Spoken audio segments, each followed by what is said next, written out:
আমার নবী আপনার নবী দু জাহানের বাদশা নবী সিরাজাম মুনীরা নবী ইমামুল মুরসালিন নবী রাহমাতাল লিল আলামিন নবী ওনার নূরানি জবান মুবারক দ্বারা তিনি বলে দিয়েছে বন্ধু হাদিস শরীফ খুলে খবর পেয়ে গেলাম আল মারওয়াতু ইযা সাল্লাত খামসাহা যে স্ত্রী লোক 5 ওয়াক্ত নামাজ পড়বে ওয়া সামাত শাহরাহা রমজান মাসে রোজা রাখবে আহসানাত ফারজাহা লজ্জাস্থানের হেফাজত করবে আতাআত বালাহা ও স্বামীর কথা মেনে চলবে ফাতাদখুলু মিন আইয়াবিল জান্নাতি শাআত ঠিক নি হুজুর যে নারী 5 ওয়াক্ত নামাজ পড়বে গভীর মনোযোগ যে মহিলা 5 ওয়াক্ত নামাজ পড়বে রমজান মাসে রোজা রাখবে লজ্জাস্থানের হেফাজত করবে স্বামীর কথা মেনে চলবে ওই মহিলার জন্য কাল কিয়ামতের দিন 8টা জান্নাতের দরজায় খুলে দেওয়া হবে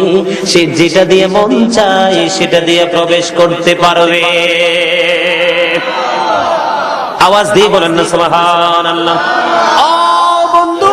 গভীর মনোযোগ আমি আমার মা আমি আমার বোনদেরকে দেখে দেখে বলবো আমার নবী বলে দিয়েছেন কি মধুর খবর যে 5 ওয়াক্ত নামাজ পড়বে রমজান মাসে রোজা রাখবে লজ্জাস্থানকে ডেকে রাখবে হেফাজতে রাখবে স্বামীর কথা মেনে চলবে সেই মহিলার জন্য 8টা জান্নাতের দরজাই খোলা থাকবে সে যেটা দিয়ে মন চায় সেটা দিয়ে প্রবেশ করতে পারবে তাকে কেউ আটকাবে না মা বোনদের জন্য নিয়ামতের খবর কিনা কথা বলেন মা বোনদের জন্য নিয়ামতের খবর কিনা বন্ধু হাদিস শরীফ খুলে খবর পেয়ে গেলাম আমার এই বাংলার জমিনে অসংখ্য স্বামী আছে বিদেশের জমিনে ঠিক কিনা বলেন আমার এই বাংলার জমিনে অসংখ্য মানুষ আছে বিদেশের জমিনে বন্ধুরা আমার তাদের যে স্ত্রীরা আছেন আমার মা বোনেরা আছেন তাদেরকে দেখে দেখে বলবো আমার নবী খবর জানিয়ে দিয়েছেন যাদের স্বামী বিদেশে আছে তারা যেন সাজসজ্জা না করে তারা যেন সুন্দর জামা না পরে তারা যেন সুন্দর করে সেজে গুজে তারা যেন সুন্দর করে সেজে গুজে নতুন জামা কাপড় পরে পেন্সিল শু পরিয়া তারা যেন অন্য কোনো বেগানা পুরুষের সামনে না যায় আওয়াজ দিয়ে বলেন না সুবহানাল্লাহ বন্ধু গভীর মনোযোগ আমার মা আছে আমার বোন আছে আমার চাচি আছে আমার জেঠি আছে আমার খালা আছে আমার ফুফু আছে বন্ধুরা আমার মানুষের রিজিকের পাশাপাশি তার চরিত্র পর্যন্ত আমার আল্লাহ ভাগ করে দিয়ে দিয়েছে একজন মানুষ যদি ভুল পথে চলে আমি তাকে আদর করে ভালোবেসে মায়া করে সঠিক পথে নিয়ে আসবো ঠিক কিনা বলেন আমার বোনেরা আমি সবার পায়ে ধরে বলবো গো আমার বানানো কোনো গল্প নয় হাদিস শরীফ থেকে কালেক্ট করেছি যার স্বামী বিদেশে বন্ধু একটা নারীর সবকিছু তার স্বামীর জন্য পৃথিবীর আর কারো জন্য নয় ঠিক না বলেন বন্ধু আমার নবী বলেছেন স্বামীর পায়ের নিচে স্ত্রীর জান্নাত তার মানে হলো যেই স্ত্রীটা তার স্বামীকে সন্তুষ্ট রাখতে পারবে যেই মহিলা তার স্বামীকে আপন করে নিতে পারবে যে নারীটা স্বামীকে জীবনের চেয়ে বেশি ভালোবাসতে পারবে ওই স্ত্রীর জন্য জান্নাত বাজে বন্ধু আমি হাদিস শোনাইতেছিলাম রে আমার নবী বলেছে যাদের স্ত্রী বিদেশে থাকে বাহিরে থাকে তোমরা সাজসজ্জা করিও না সাজগোজ করিও না সাজগোজ করে অন্য পুরুষকে তোমাদের রূপ তোমরা দেখাইও না তোমাদের সাজগোজ দেখাইও না আমার নবী বলেছে স্বামী দূরে থাকা অবস্থায় কোন নারী যদি নিজেকে সংযম করে নিজেকে কমপ্লিট করে আড়াল করতে পারে নিজেকে লুকায় রাখতে পারে রে কাল কিয়ামতের দিন ওই নারীটাকে 16 বছরের যুবতী বানাই আমার আল্লাহ জান্নাতে দিবে খবর মজার কিনা কথা বলেন খবর মজার কিনা বন্ধু স্বামীর জন্য নারীর সবকিছু, সে যদি তার রূপ গুণ সবকিছু আড়াল করতে পারে, তার জন্য নিয়ামতের খবর আমার নবী বলেছে। তোমার স্বামী কাছে নেই, তুমি নিজেকে আড়াল করেছো, নিজেকে গোপন রেখেছো, বেগানা পুরুষ তোমার দিকে তাকাইবার সুযোগ তুমি দাও নাই। আমি আল্লাহকে মেনেছো, আমি রাসূলকে মেনেছো, আমার আল্লাহ নির্দেশ মান্য করেছো, ওই নারীর জন্য আমি নবী জানাইয়া দিলাম, তার জন্য নিয়ামত, তাকে আমি আমার আল্লাহ 16 বছরের যুবতী বানাইয়া তাকে জান্নাতে প্রবেশ করাবে। আওয়াজ দিয়ে বলেন না সুবহানাল্লাহ। ও বন্ধু, তার স্বামী যদি আল্লাহওয়ালা হয়, তার স্বামী যদি পরেজগার হয়, তাহলে তার স্বামীর সাথে তার পরকালেও থাকার সুযোগ মিলবে। যদি স্বামী আল্লাহওয়ালা না হয়, স্বামী যদি জান্নাতে না হয়, স্বামী যদি পরেজগার না হয়, তাহলে দুনিয়ার স্ত্রীকে সে খুঁজে পাবে না। বিশ্বাস হয় কিনা? কথা বলেন হয় কিনা? কথা বলেন না হয় কিনা? বন্ধু, শুধু তাই নয় রে, একটা নারী 1 বছর নফল ইবাদত করার চাইতে, 1 বছর ইবাদত করার চাইতে স্বামীর সঙ্গে বসিয়া মহাব্বত করিয়া মিষ্টি আলাপ করতে করতে মাত্র 1 ঘন্টা, কয় ঘন্টা? মাত্র 1 ঘন্টা কোন নারী যদি, কোন স্ত্রী যদি মনে করে আমার স্বামী আমার সব, আমার স্বামী আমার সব, আমার স্বামী দুনিয়ারও নিয়ামত আখিরাতেরও নিয়ামত, ঠিক কিনা বলেন? কোন নারী যদি চিন্তা করে, আমার নবী বলে দিয়েছে, সে যদি 1 ঘন্টা যদি সে স্বামীর সাথে বসে মিষ্টি মিষ্টি আলাপ করে, দুজনের মধ্যে হাস্যোজ্জ্বল পরিবেশ তৈরি হয়, কোন স্বামী যদি পান খায়, সে যদি মহাব্বত করে স্বামীকে একটা খিলি পান বানাইয়া খাওয়ায়, ও বন্ধু, আমার নবী বলেছে ওই 1 ঘন্টা স্বামীর সাথে বসার কারণে 1 বছরের নফল ইবাদতের চাইতে দামি হয়ে যায়। আর একটু মহব্বতে পড়েন না সুবহানাল্লাহ। এগুলো জানার দরকার আছে কিনা? বন্ধু, এখন আধুনিকতার ছোঁয়ারে কবে জানি দুনিয়া ধ্বংস হয়ে যায়, কবে জানি আল্লাহর আসমানি গজব চলে আসে রে, আমাদের বড় ভয় হয়। বন্ধুরা আমার, এখনকার ঘরে ঘরে নারী স্বামী ঘরে বসে থাকে, সে বাহিরে, ঠিক কিনা বলেন? বন্ধু, বাহিরে গেছে, আবার এতে কোনো দুঃখ নেই। বন্ধু গো, বাহিরে যাওয়ার সময় সে পেন্সিল একটা শু লাগাইছে, সে যখন হাঁটে বেগানা পুরুষ জানতে পারে যে একটা নারী হেঁটে যায়, পাতলা শাড়ি পরেছে, অসংখ্য অগণিত পুরুষ তার দিকে দুষ্ট নজরে তাকিয়েছেন, নোংরা নজরে তাকিয়েছে, ঠিক কিনা বলেন? বন্ধু আমার নবী যখন মেরাজে গেলেন, জান্নাত পরিদর্শন করেছে, জাহান্নাম পরিদর্শন করেছে, আমার নবী জাহান্নামের দিকে তাকাইয়া দেখে বেশিরভাগই নারী, আর জান্নাতের দিকে তাকাইয়া দেখে বেশিরভাগই পুরুষ। এবার জিব্রাইলকে প্রশ্ন করলো, জিব্রাইল, এই যে নারীগুলো জান্নাত জাহান্নামের মধ্যে দেখা যায়, বড় কষ্টের মধ্যে আছে রে জিব্রাইল, এই নারীগুলো কারা? জিব্রাইল ডাক দিয়ে বলে দিয়েছেন, ইয়া রাসূলুল্লাহ, ইয়া হাবিবাল্লাহ, নবী গো, এই যে নারীগুলো আপনি দেখতে পাচ্ছেন, এই নারীগুলো হলো বেপরদাশীল নারী। আওয়াজ দিয়ে বলেন না নাউজুবিল্লাহ। কেন রে জিব্রাইল, এই নারীগুলোর এই ভয়ঙ্কর অবস্থা কেন রে জিব্রাইল?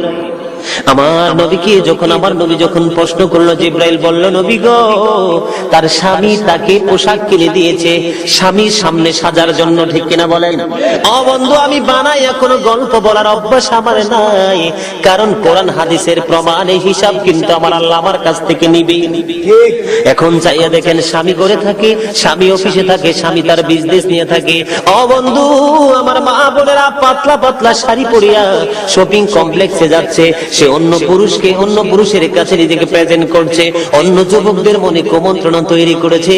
এবার জিব্রাইল বলেছে, ইয়া রাসূলুল্লাহ, এই নারী অন্য পুরুষের জন্য পাগল ছিল, এই জন্য আল্লাহ রাব্বুল আলামিন তাকে নিকৃষ্ট আযাবের মধ্যে বহাল রেখেছে। আওয়াজ দিয়ে বলেন না নাউজুবিল্লাহ। বন্ধু, আমি আমার মা বোনদেরকে ডেকে ডেকে বলি গো, এই মুকসার কেন্দ্রীয় দোতলা জামে মসজিদের আশেপাশের মানুষ, আমার মা, আমার বোন, আমার চাচি, আমার জেঠি, আমার খালা, আমার ফুফু, আমার দাদি, আমার নানি, আমি সবাইকে ডেকে ডেকে বলবো, হৃদয়ের জানালা খুলে তোমরা সবাই শুনে নাও, কেউ ঘুমাইও না। আমার নবী খবর জানিয়ে দিয়েছে বন্ধু, বড় কষ্ট লাগে, না জানি আমার মায়ের জন্য এই জাহান্নামী পোশাক আমার আল্লাহ রেডি করেছে। ও বন্ধু, তোমরা জানো না ওই নারীদেরকে যে পোশাকটা পরানো হবে জাহান্নামী, এই পোশাকটা এই মুহূর্তে যদি আসমান এবং জমিনের মাঝখানে ঝুলিয়ে দেওয়া হয়, সমস্ত পৃথিবীর মানুষ এই কাপড়ের দুর্গন্ধে অসুস্থ হয়ে মারা যাবে। আওয়াজ দিয়ে বলেন আল্লাহু আকবার, আর একটু মহব্বতে পড়েন আল্লাহু আকবার। ও বন্ধু, একটা নারীর জন্য স্বামী এত বড় নিয়ামত। আমার রাসূল বলে দিয়েছেন, স্বামী যদি কোন নারীকে ডাকে, কোন বউকে যদি কোন স্বামী ডাকে, আর স্ত্রী যদি চুলার উপর দুধের পাতিল বসায়, কি বসায়? দুধের পাতিল। বন্ধুরা আমার, আপনি যত কিছুই চুলার মধ্যে রান্না করবেন, সবচেয়ে রিক্সের রান্না হলো দুধ। আপনারা দুধ জাল দিছেননি কেউ? বন্ধুরা আমার, আমি আপনাদেরকে ছোট্ট একটা গল্প বলি। গল্পটা হলো 2 লাইনের গল্প। আমরা কিন্তু আমার মায়ের উদর থেকে 6 ভাই জন্মগ্রহণ করেছি দুনিয়াতে। আমার কোনো বোন ছিল না। ও বন্ধু, এমন কোন কাজ নাই স্কুল কলেজের পাশাপাশি মায়ের সাথে করি নাই, এমন কোন কাজ নাই। মানুষ শুনলে লজ্জার কিছু নাই বন্ধুরা আমার। আমার যেহেতু বোন নাই, আমার মা একা একা পারতো না। যত কাজ বন্ধু সবচেয়ে বেশি মাকে সহযোগিতা করেছি আমি। আমার মনে হয় মায়ের দোয়ায় আজকে পৃথিবীর জন্য তারকা বানাইছি, ঠিক কিনা বলেন? বন্ধু, মা এত বড় নিয়ামত। বন্ধুরা আমার, আমি দুধও কিন্তু জাল দিয়েছি। দুধ যদি একটু উতরায়, একটু যদি ঢেউ উঠে, দুধকে রাখা যায় না। যতক্ষণ না পর্যন্ত চুলা থেকে আপনি না সরাবেন, দুধ উতরিয়ে ফেনা হয়ে সব নিচে পড়ে যাবে। আমার নবী বলেছে, মা যে যেখানে আছো সবাই তোমরা শুনে নাও। আমার নবী বলে দিয়েছে, কোন নারী যদি চুলার উপর দুধের পাতিল পর্যন্ত বসায়, তারপরে তার স্বামী ডাক দিলে যেন সে সাথে সাথে স্বামীর কাছে চলে আসে।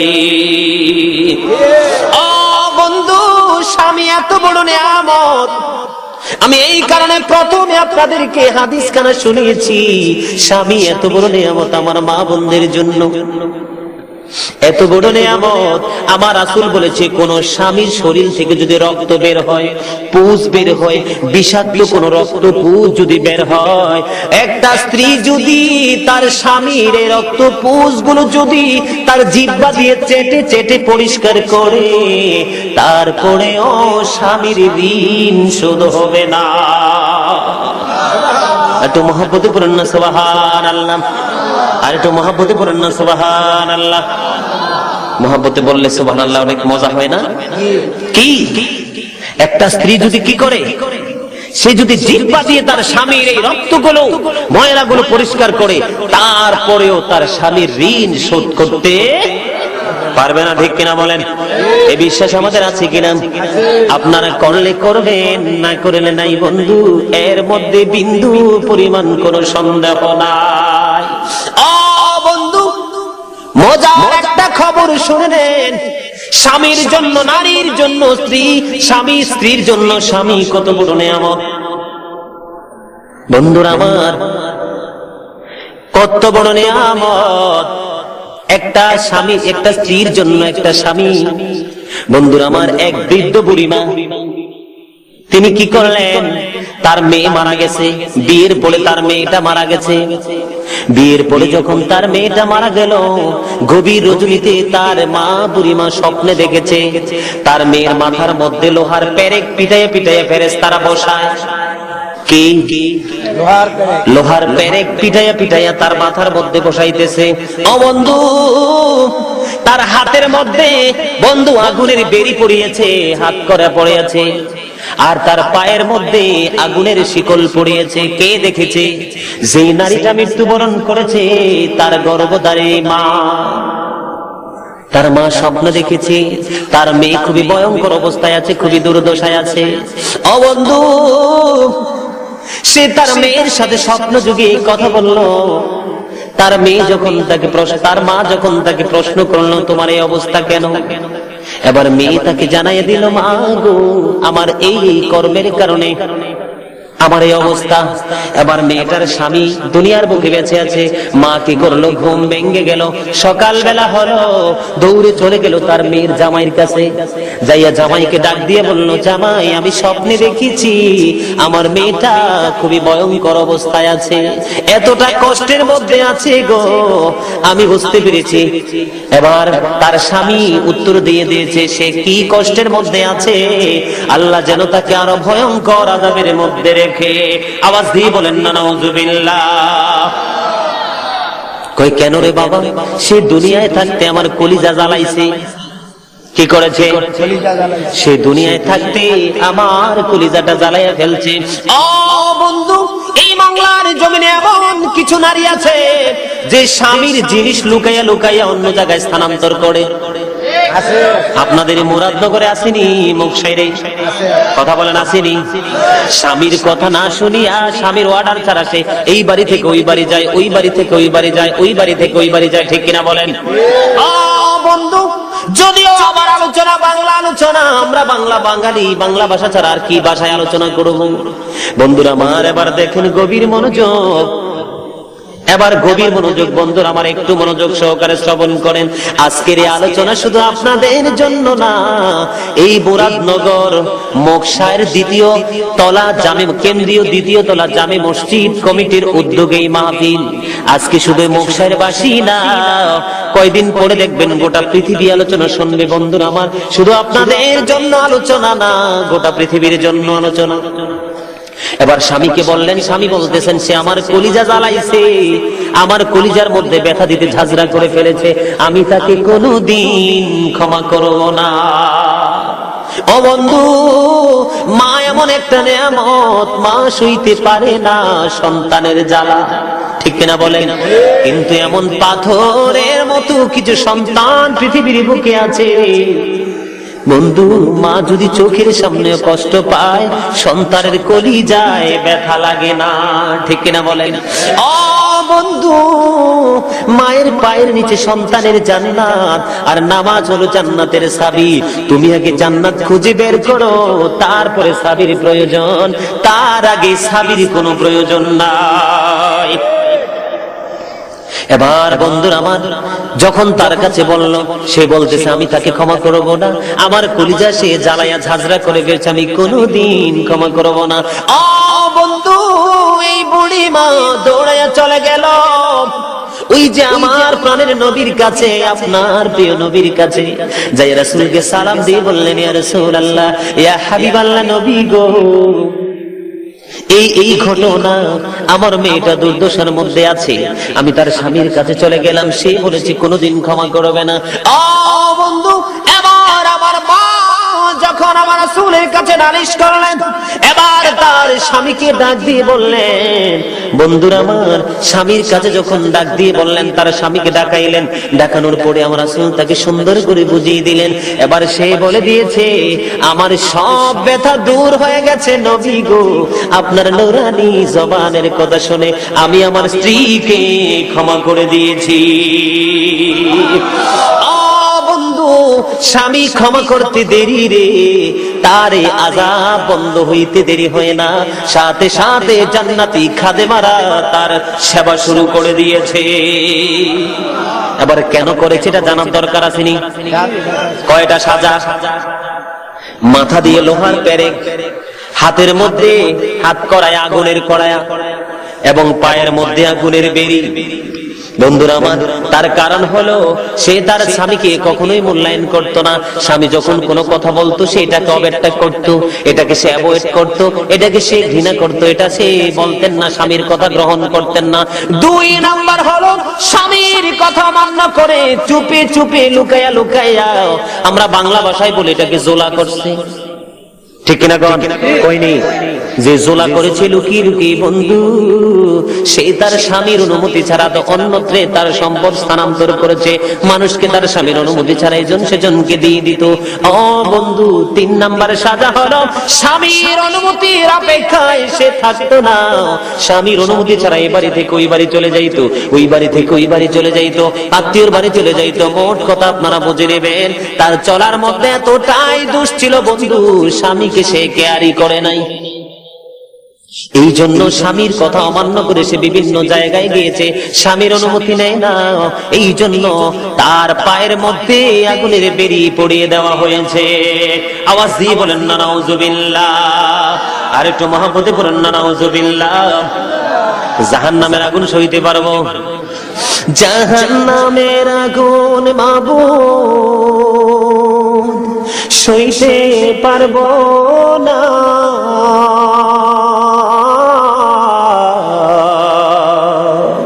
দুনিয়াতে নাও কান্দায়া আখিরে কান্দায়ও না। বলেন জাহান্নামের আগুন মাবুদ সইতে পারবো না,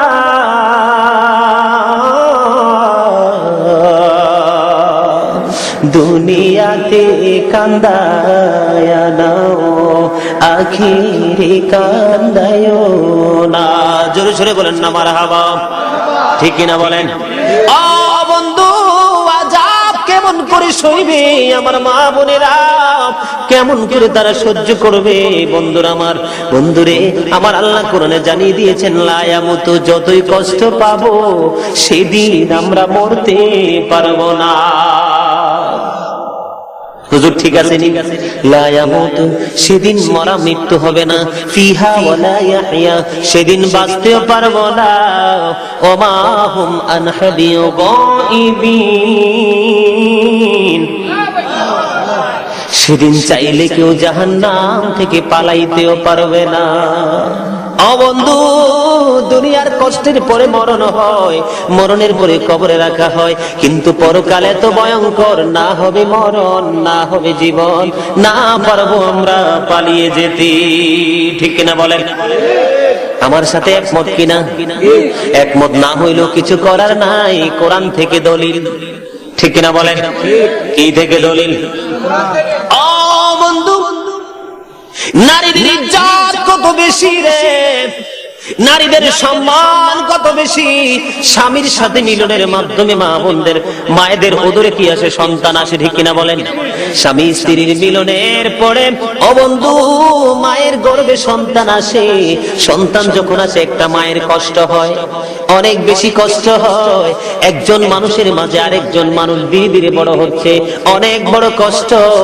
এই কষ্টের কারণে বন্ধু 1 বছরের রোজার সমান দাম তার আমল নামার মধ্যে। জোরে জোরে সুবহানাল্লাহ। কথা বোঝেন নাই? আপনি নফল নামাজ পড়লে, রোজা রাখলে যে সওয়াব হইতো, ওই মাকে আল্লাহ রাব্বুল আলামিন খুশি হয়ে সেই সওয়াবের অংশীদারি করে দেয়। সন্তান যখন প্রসব হয়, প্রসব বেদনা সহ্য করে মা যখন দুনিয়ার বুকে সন্তান আনে, আল্লাহর ওয়ালারে সন্তান আসে, এই মায়ের আমল নামায় কোনো গুনাহ থাকে না। মা যখন রাত্র জেগে জেগে বসে বসে সন্তানকে দুধ খাওয়ায়, ঠিক কিনা বলেন?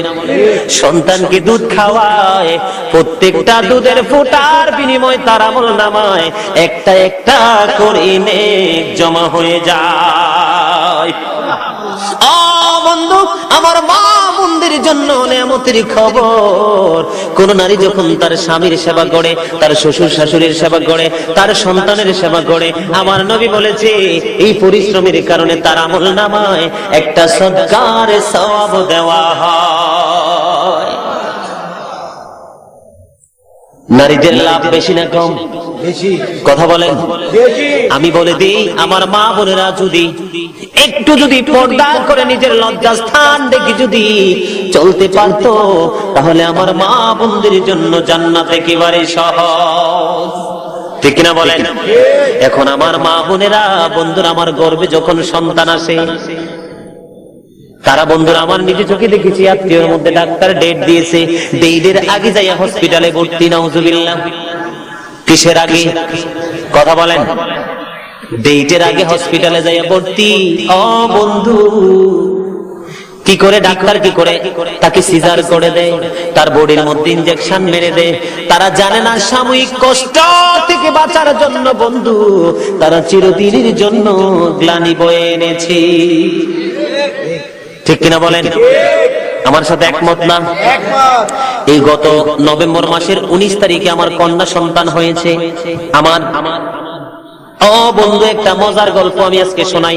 আমার বাচ্চাটাকে আজকে ডাক্তারের কাছে নিলাম। ডাক্তারের কাছে নেওয়ার পর আমাদের কুমিল্লার মধ্যে শিশু ডাক্তার সবচেয়ে বড় নাম বললে চিনে ফেলবেন, বলবো না। আমার ওয়াইফ যখন বাচ্চা নিয়ে হসপিটালের ডাক্তারের চেম্বারে গেল, হাজবেন্ডকে ডাকেন, তো আমি আসলাম। আসার পরে বলতেছি, এটা কি আপনার প্রথম সন্তান? আমি বললাম জি। কয় আপনি কেমন মানুষ? আমি কই কেন? আমাকে বলতেছে আপনি কেমন মানুষ? আমি বললাম কেন? কয় আপনার প্রথম সন্তান যদি কোনো কিছু হইতো তাহলে কি করতেন? এবার আমি ডাক দিয়ে বললাম, ডাক্তার সাহেব, আমার স্ত্রী পর্দা করে চলাফেরা করে। কি করে? আমার স্ত্রী পর্দা করে, আমার ভাইদেরকে পর্যন্ত সে দেখা দেয় না। আমার স্ত্রী পর্দা করে চলাফেরা করে। আপনারা শুনলে কি মনে করবেন জানি না, আমার স্ত্রী সহজে ডাক্তারকে পছন্দ করে না। সুবহানাল্লাহ কইতেন না? সে ডাক্তার পছন্দ করে না। আমাকে বলে দিয়েছে প্রয়োজনে মৃত্যু আসলে মরে যাব, তারপরেও আমার হাজবেন্ডের টাকা আছে, উনি অনেক বড় একজন বক্তা, আমার শ্বশুর একজন মুক্তিযোদ্ধা, আমার শ্বশুর একজন সরকারি চাকরিজীবী, আমার দেবর বাসুর বাহিরে থাকে, আমরা সবাই কিন্তু একসাথে, আমাদের ফ্যামিলি কিন্তু খুব স্টাবলিশ ফ্যামিলি। বন্ধুরা আমার, সে বলেছে সেই অহংকারে আমি ডাক্তারের কাছে যাব না, আমার আল্লাহ আমার জন্য যথেষ্ট। বন্ধুরা আমার, এই যে নভেম্বর মাসের 19 তারিখে আমার শ্বশুর বাড়িতে আমার কন্যা সন্তান এসেছে। ডাক্তারকে বলে দিলাম, ডাক্তার, আমি পৃথিবীর কারো উপর ভরসা করিনি, আমি ভরসা করেছি আমার মালিকের উপর। কারণ আমার মালিক যদি বলে কোন হয়ে যাও, ফায়া কোন হয়ে যায়। ডাক্তার আমাকে বলেছে, হুজুর আপনি আল্লাহ রাব্বুল আলামিনের রেফারেন্স দিয়েছেন, এখানে আমার আর কোনো কথা নেই। যদি হয়ে যেত, যদি কথার কোন অর্থ, আমাদের বাংলাদেশের সবচেয়ে বড় দাজ্জাল, সবচেয়ে বড় কসাই হচ্ছে এখন ডাক্তার। আপনারা একমত কিনা আমি জানি না। সম্মানিত উপস্থিতি, পবিত্র ঈদ উল ফিতরের 2 দিন পরে আমার আপন মামি মারা গেছে। আমার মামাটা খুবই দুর্বল। আমার একটা মামাতো ভাই, তাকে ইঞ্জিনিয়ারিং পড়া শেষ করাইছি, চাকরিতে এখনো সে জয়েন করে নাই। আমার মামানি যখন অসুস্থ তাকে আইসিইউতে ঢুকাইছে আমাদের কুমিল্লা টাওয়ার হসপিটালে, বুঝছেন? তখন একজনের পর একজন যাই আপনার এই হসপিটালের মধ্যে, আপনার আইসিইউর মধ্যে ঢুকে দেখতেছে যে পেশেন্ট নাই, ইউ আর ডেড, তিনি মারা গিয়েছেন। কি তিনি কি করেছেন? মারা গিয়েছেন। ডাক্তার বলতেছে না, মারা যায়নি, যুদ্ধ করে। সম্মানিত উপস্থিতি, তাৎক্ষণিকভাবে আপনার এই লাশটাকে আইসিইউ থেকে বের করা হয়েছে। বের করার সাথে সাথে দেখতেছে এটা অনেক আগেই মারা গেছে। ইন্না লিল্লাহি ওয়া ইন্না ইলাইহি। এখন আমাদের বাংলাদেশের মধ্যে ডিজিটাল যে হস্ত, তারা লাশ নিয়ে ব্যবসা করে, ঠিক কিনা বলেন? আমি নিজে প্র্যাকটিক্যালি প্রমাণ। অনেক যুদ্ধ করার পরে, তারপরেও তারা এখান থেকে 70,000 টাকা আপনার বিল করেছে, অনেক যুদ্ধ করার পরে। আমি আপনাদেরকে আজকে বলে দেই, আজকে আলোচনার মধ্যে যেহেতু এসেছে, আমার মা বোনেরা ডাক্তারের কাছে যেতে পছন্দ করে। আমি বলি, আগের যুগে আমাদের যে মা বোনদের ঘরে, আমরা যে আমাদের মায়ের ওদর থেকে আসছি, আমার মা বলছে যে তোমরা যে পৃথিবীতে আসছো আমার ওদর থেকে, এই ঘরের মানুষও জানে নাই। সুবহানাল্লাহ বলেন। ওই ঘরের মানুষও জানে নাই আমার সন্তান এসেছে। সকালে মানুষ জানছে অমুকের ছেলে সন্তান হয়েছে। সম্মানিত উপস্থিতি, আপনারা যারা আমার বাবার আছেন, দাদার আছেন, আপনাদের যোগ্যতা এমন ছিল না। আগেকার যুগের মায়ের ঘরে 12টা, 15টা, 10টা বাচ্চা হয়েছে, ঠিক কিনা বলেন? আমার বাপ চাচার, আমার দাদুর ঘরে 9 জন। এখন দেখেন, একটা বাচ্চার জন্য 6 জন গোলাম রাখা লাগে। এই বাচ্চাটাই কিন্তু জন্ম হয়ে বেয়াদব হয়, ঠিক কিনা বলেন? সিজারের বাচ্চা, ফিটারের বাচ্চা কখনো ভালো হবে না। ইংলিশ মিডিয়ামে পড়াচ্ছেন আপনার বাচ্চাকে, এই নিয়ে কবর দেখতে সালাম দিতে জানে না। একজন মুসলমানকে পর্যন্ত সহিষ্ণুভাবে সালাম দিতে জানে না, ঠিক কিনা বলেন? আমার আলোচনা সেদিকে না, সুযোগ হইলে যেদিকে বলবো। তবে আপনাদের কাছে হাত জোর করে বলি, আগে আল্লাহর উপরে ভরসা করবেন, তারপর হচ্ছে ডাক্তার। আমি আপনাদেরকে আরেকটা গল্প শোনাই। আমার ওয়াইফ যখন প্রেগনেন্ট, তখন আমার আপনার কি জানি বলে, আমার যেই মানে আমার ওয়াইফের যে ইমিডিয়েট যে বড় বোন, ওনার এক আত্মীয়র ঘরে বাচ্চা হয়েছে, 2টাই সিজার। প্রথমটা সিজারে হয়েছে, দ্বিতীয়টাও সিজারে হয়েছে। বাচ্চা সিজার করার সাথে সাথে মা মারা গেছে। ইন্না লিল্লাহি ওয়া ইন্না ইলাইহি রাজিউন। আমি কোত্থেকে কোথায় চলে গেলাম, এই কথাটা আমি মনে করি প্রয়োজন আপনাদেরকে জানানো। আল্লাহর উপরে ভরসা রাখতে পছন্দ করেন, আল্লাহর উপরে ভরসা করতে পছন্দ করেন, দেখবেন অটোমেটিকলি সমাধান হয়ে যাবে। ঠিক কিনা বলেন? বন্ধুরা আমার, বলতেছিলাম মা বোনদের যে করণীয়, স্বামীর কথা অমান্য করে সে চলে গেল, জাহান্নামের আযাব ভোগ করতে শুরু করলো। বন্ধুরা আমার, রাসূলের জামানায় মদিনাতুল মুনাওয়ারার একটা ছোট্ট ঘটনা। বন্ধুরা আমার, তার স্বামী তাকে যতদিন পর্যন্ত বাহিরে থাকবে, যতদিন পর্যন্ত সফরে থাকবে, সবগুলো আয়োজন করে দিয়ে স্ত্রীর কাছ থেকে স্বামী চলে গেছে। বন্ধুরা আমার, স্বামী চলে যাওয়ার সময় স্ত্রীকে বলে গিয়েছে, আমি যা কিছু করব, আমি যা কিছু বলবো সব মেনে নিতে হবে। এর মধ্যে আমি চলে যাব, আমার বাড়িতে যে কাজের লোক রেখে গেছি তার কথা মতো তুমি চলতে হবে। বলে, কেমন কথা মতো চলবো? আমি তোমার জন্য সব কিছুর ব্যবস্থা করে গেলাম, আমি ফিরে না আসা পর্যন্ত আমার আঙ্গিনার বাহিরে তুমি যাইতে পারবা না। আমি কাজের লোক রেখে গেলাম, প্রয়োজন হলে তুমি তাকে ব্যবহার করবে মিডিয়ার মাধ্যমে, কিন্তু তুমি ঘর থেকে বাইরে যেতে পারবা না। বন্ধুরা আমার, স্বামীর কথা, এই ধন্য নারী, সৎ নারী, আল্লাহ বলা নারী, তিনি স্বামীর কথা সাদরে গ্রহণ করে নিয়েছেন। স্বামী গো, আপনি ফিরে না আসা পর্যন্ত আমি আমার আঙ্গিনা ওভারটেক করব না। গল্প শুনে নেন, আমি আমার মা বোনদেরকে বলবো, ওই মহিলা, ওই আমার মায়ের কিয়ামতের খবর। আপনি স্বামীকে ওভারটেক করেছেন, স্বামীকে অমান্য করেছেন। বন্ধুরা আমার, এই যুগে ম্যাক্সিমাম পুত্রবধূর কাছে শ্বশুর শাশুড়ি মনে হয় শুকনা কলা পাতা। আমার কাছে মনে হয় আপনাদের এই এলাকার বউরা অনেক ভালো। হ্যাঁ, ভালো না? ভালো, এই জন্যই আপনারা জিটা আসতে কইছেন। আমার গ্রামে এরকম পুত্রের বউ আছে, শ্বশুর 2 দিন পরে মারা গেছে, শ্বশুর 2 দিন পরে মারা গেছে। বউয়ের কাছে, বড় বউ ছিল কাছে, বউয়ের কাছে পোলাও খাইতে চাইছে, কইছে পোলাও চাল কেনার মতো টাকা নাই। এর পরের দিন রাত্রে শ্বশুর মারা গেছে, যে লোকটাকে আমি সবচেয়ে বেশি ভালোবাসতাম, তার টাকার প্রয়োজন হলে তার ছেলেদের কাছে যাইতো না, আমার কাছে যে দাঁড়াই থাকতো। তখন আমি বুঝতে পারতাম তার কিছুর প্রয়োজন। আল্লাহ সাক্ষী, আজকের জান্নাতের বাগানকে সাক্ষী করে বলি, এই বর্তমান যুগে মা বাবা পুত্রবধূর জ্বালায় অস্থির।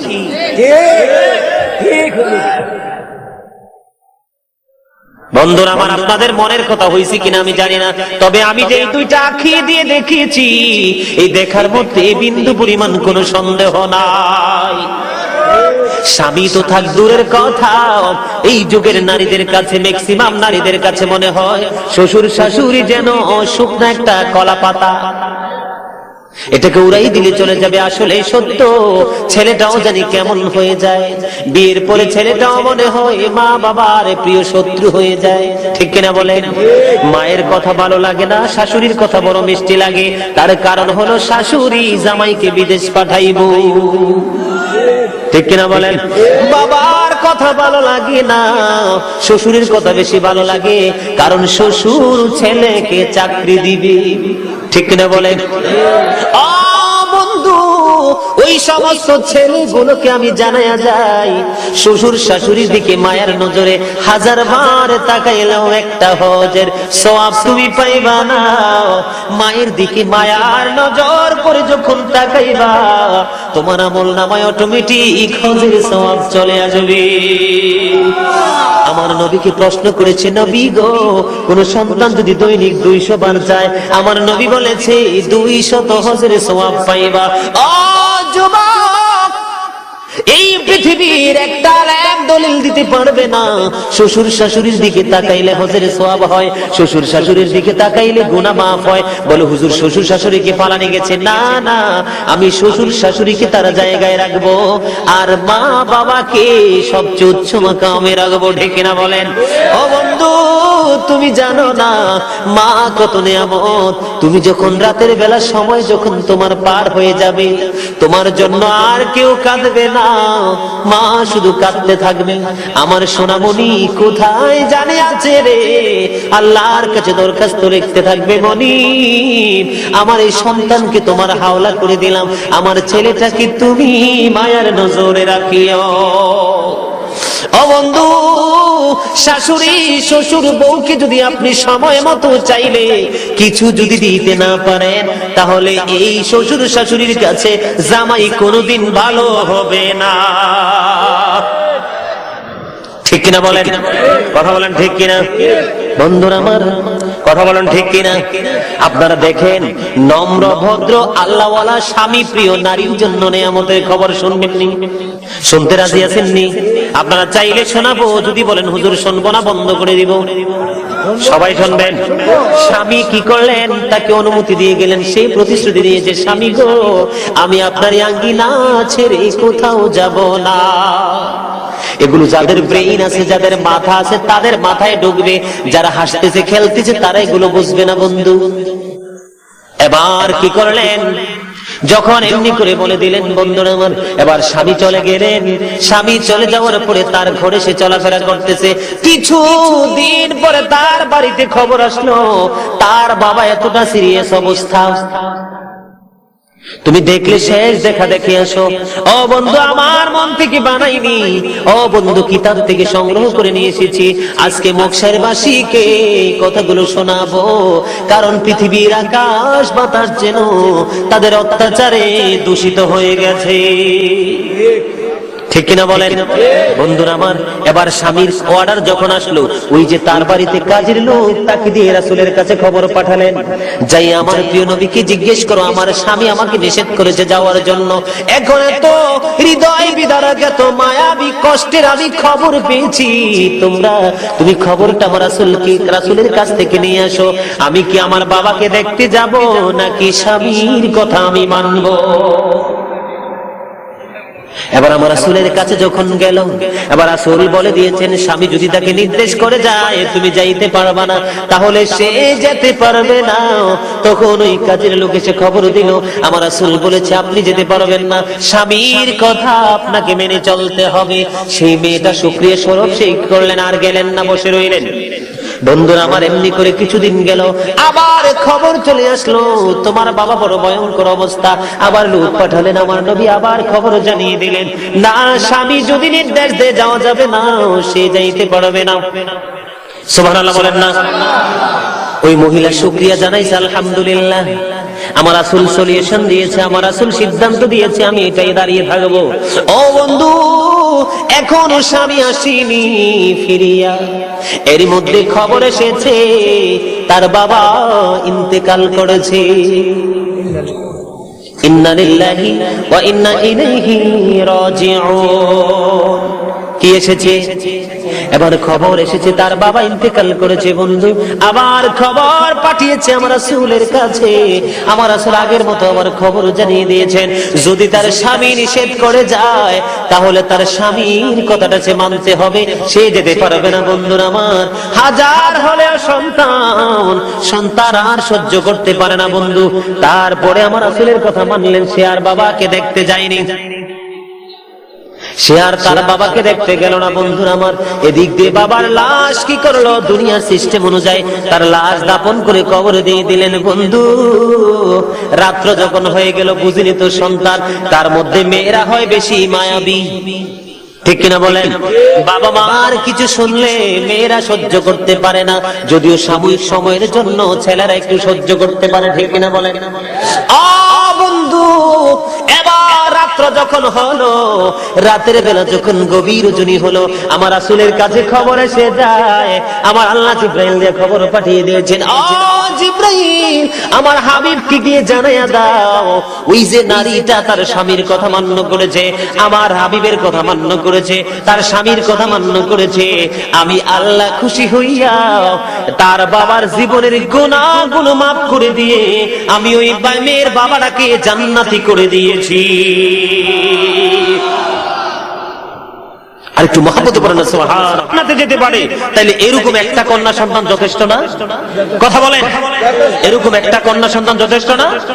আমার কে বলেছেন? রাসূল খবর জানিয়ে দিয়েছেন, তুমি তোমার স্বামীকে মান্য করেছো, রাসূলের কথা মান্য করেছো, আল্লাহ রাব্বুল আলামিন খুশি হয়ে তোমার বাবাকে জান্নাতি করে দিয়েছে। আওয়াজ দিস সুবহানাল্লাহ, একটু মহব্বত করেন না সুবহানাল্লাহ। আমাদের দেশের মা বোনদের কি অবস্থা, ঠিক কিনা বলেন? উপায় আসেনি? সম্মানিত উপস্থিতি, এটা শুনতে যদিও খারাপ লাগে, তারপরে বলতে হবে, প্রত্যেকটা নারী কিন্তু তার প্রত্যেকটা স্বামীর পাঁজরের বাঁকা হাড্ডি দিয়ে তৈরি। নারীর তৈরি কোথায়? বাঁকা হাড্ডি দিয়ে। কি দিয়ে? বাঁকা হাড্ডি দিয়ে। তাদের চরিত্রই কিন্তু বাঁকা বাঁকা। কাজ কি? বাঁকা বাঁকা। দেখবেন ম্যাক্সিমাম নারীদের চিন্তায় উল্টা। ওমা ওমা, এইটা তো কেউ অস্বীকার করতে পারবেন না। বউ সামনে কিছু কইতে না পারলে কি হয়েছে, গড়াইয়া জামাই লজ্জা করবে, তো তুমি এরা মানছো কি, উচিত হয়েছে না? ঠিক কিনা বলে? আপনি এগুলো করে না কেউ? আমাদের গ্রামে করে অনেকে, জামাই লোকে যা কাজা দুয়ার জাবারি দিয়া করে।